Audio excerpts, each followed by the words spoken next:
నేను doctor Rama, senior consultant paediatrician, Medicover hospital, Jagadamba junction. ఇవాళ మనము పిల్లలకి కామన్గా వచ్చిన ఆస్తమా అంటే ఉబ్బసం అంటారు తెలుగులో, దాని గురించి మాట్లాడుకుందాం. ఇది పిల్లల్లో ఎక్కువ 5 years లోపల వస్తుంది. ఆ 5 years లోపల వచ్చిన వాళ్ళకి చాలా మటుకు 90% వాళ్ళకి తగ్గిపోద్ది. అది మిగతా వాళ్ళకి 5 years తర్వాత కంటిన్యూ అయితేనే అది బ్రోంకిల్ ఆస్తమా అని అంటాం అన్నమాట. అది ఎవరికి ఎక్కువ కంటిన్యూ అవుతుందంటే ఫ్యామిలీలో ఆస్తమా ఉన్న వాళ్ళకి ఆస్తమా కింద కంటిన్యూ అవుతుంది. ఇది దేనివల్ల వస్తుందంటే మనకి గాల్లో క్రిములు ఉంటాయి. ఆ వైరల్ ఇన్ఫెక్షన్ అవ్వడం వల్ల అది థ్రోటు, లంగ్స్లో స్మాల్ ట్యూబ్స్ ఉంటాయి. ఆ బ్రాంకస్కి ఇన్ఫెక్షన్ వచ్చి వాళ్ళు జెనెటికల్లీ ప్రోన్, ఎలర్జీ ప్రోన్ ఉన్న వాళ్ళకి ఆస్తమా అన్నది కామన్గా వస్తుంది. వీళ్ళు మనకి ఎలా ప్రెజెంట్ అవుతారంటే మామూలుగా ఎప్పుడు ఇన్ఫెక్షన్ వచ్చినా, రెస్పిరేటరీ ఇన్ఫెక్షన్ వచ్చినా దగ్గు వస్తుంది. అది కాకుండా వీళ్ళకి బ్రీదింగ్ డిఫికల్టీ, చెస్ట్ టైట్నెస్, ఆయాసము ఇవి వస్తాయి అన్నమాట. తర్వాత మనం ఎగ్జామిన్ చేస్తే వాళ్ళకి లంగ్స్లో వీజ్ అన్నది వస్తుంది. ఈ ఆస్తమాటిక్ ట్రీట్మెంట్కి అంటే మోస్ట్లీ మనం అంటే ఏమవుతుంది, ఈ ఇన్ఫెక్షన్ వల్ల, ఈ ఎలర్జీ వల్ల వాళ్ళకి లంగ్స్లో ఉన్న స్మాల్ ట్యూబ్స్ ఉంటాయి అనుకోండి. మామూలుగా ఎంత ఉన్నవి అవి నేరో అయిపోతాయి, అది బ్లాక్ అయిపోతాయి అన్నమాట. ఇన్ఫెక్షన్ వల్ల ఆ ట్యూబ్స్ థిక్ అయిపోయి దానివల్ల ఏమవుతుంది, అది వాళ్ళకి గాలి పీల్చుకోవడం కష్టం అవుతుంది. దానివల్ల ఆ సెక్రీషన్స్ రావడం వల్ల దగ్గు రావడం, ఆయాసం రావడం వస్తుంది. దీనికి ట్రీట్మెంట్ ఏంటంటే ఆ ట్యూబ్స్ బ్లాక్ అయిపోతాయి కాబట్టి అది ఓపెన్ చేయాలి. దానికి ఏంటంటామంటే బ్రోంకోడైలేటర్స్. ఈ బ్రోంకోడైలేటర్స్ అన్నది సాల్బుటమాల్, టెర్బుటలిన్ ఇవి అంటాం అన్నమాట. ఇవి సిమ్టమాటిక్ రిలీఫ్. ఇవి చాలామంది సిరప్లు వాడతారు. సిరప్లు కాకుండా ఇన్హేలర్స్ అని వాడాలి.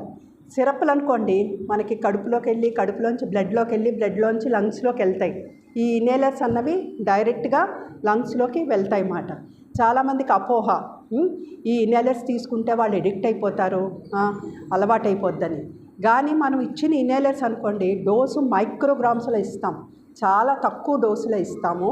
అది ఓన్లీ లంగ్స్లో ఒకటే వెళ్తుంది. సో వాళ్ళకి సైడ్ ఎఫెక్ట్స్ అన్నవి తక్కువగా ఉంటాయి, బాగా ఎఫెక్టివ్గా ఉంటాయి. మీరు కావాలంటే చూడాలంటే ఈ ఇన్హేలర్స్ అన్నది మీకు తెలిసే ఉండుంటుంది. ఇన్హేలర్స్ అని ఇలాగుంటాయి ఇన్హేలర్స్. అవి పెద్దవాళ్ళు అనుకోండి ఇలా డైరెక్ట్గా పీలగలుస్తారు. పిల్లలు డైరెక్ట్గా పీల్చలేరు కాబట్టి అది గాలి తీసుకొని ఇవి నొక్కుతూ ఉండాలి. పీల్చలేరు కాబట్టి మధ్యలో ఈ స్పాసర్ విత్ మాస్క్ అది పెట్టుకొని అది ఇవ్వాలన్నమాట. అది ఇస్తే వెంటనే రిలీఫ్ వస్తుంది. సో వీళ్ళకి మెయిన్ ఈ అపోహ తీర్చాలి, ఇన్హేలర్స్ అంటే ఎడిక్ట్ అవుతాయని. కానీ ఇందులో ఏంటనుకోండి ఒక పఫ్ అంటాం, ఒకసారి నొక్కితే ఒక పఫ్, అది మైక్రోగ్రామ్స్లో ఉంటుంది. 1 milligram అనుకోండి 1000 micrograms. సిరప్లు అనుకోండి ఒక 5 mlలో 1 mg 2 mg.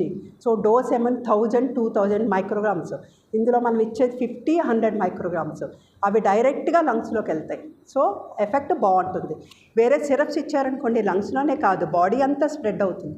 సో వాటికి సైడ్ ఎఫెక్ట్స్ ఎక్కువ ఉంటాయి. సో ఇది సిమ్టమాటిక్ ట్రీట్మెంట్.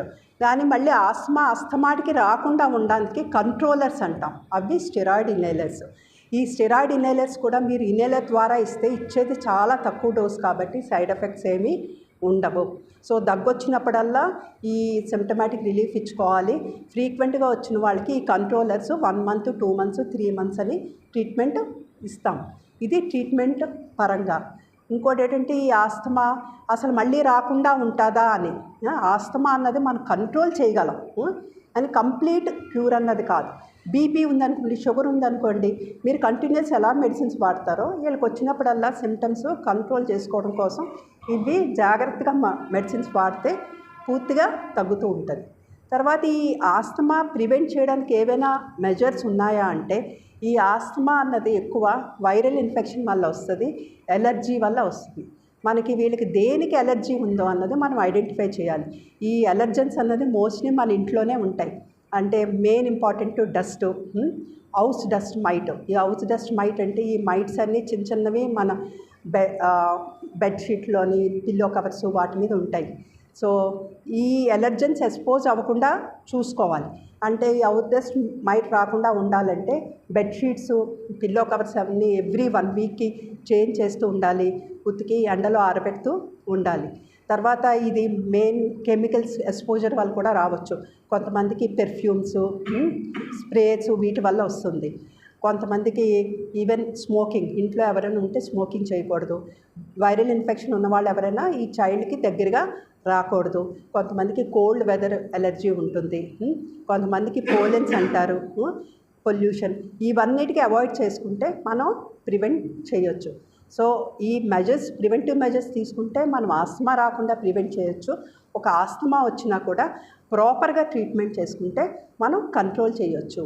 ఎందుకంటే ఆస్తమా ఫ్రీక్వెంట్గా వచ్చిందనుకోండి, వాళ్ళు అప్పుడు స్కూల్కి వెళ్ళలేరు, రాత్రి పడుకోలేరు, వాళ్ళ పెర్ఫార్మెన్స్ అవన్నీ తగ్గిపోతాయి. వాటికి ప్రాపర్గా ట్రీట్మెంట్ ఇస్తే వాళ్ళ గ్రోత్, డెవలప్మెంట్ అంతా బాగుంటుంది, వాళ్ళు హెల్తీగా ఉంటారు. ఇంకా మిగతా అపోహలు ఏంటంటే, చాలామంది మన ఇండియాలో ఏ జబ్బు వచ్చినా డైట్, పాలు ఇవ్వకూడదు, పెరుగు ఇవ్వకూడదు, ఫ్రూట్స్ ఇవ్వకూడదని. ఇవన్నీ వచ్చేది కామన్గా virus infection, allergy. Food allergy అన్నది వెరీ రేర్. అన్లెస్ కొంతమందికి ఫిష్ కానీ నట్స్ అవన్నీ ఎలర్జీ ఉంటేనే అవాయిడ్ చేయాలి. లేకపోతే రొటీన్గా ఏ హెల్తీ ఫుడ్ తీసుకుంటున్నారో అవన్నీ కంటిన్యూ చేయాలి. Thank you.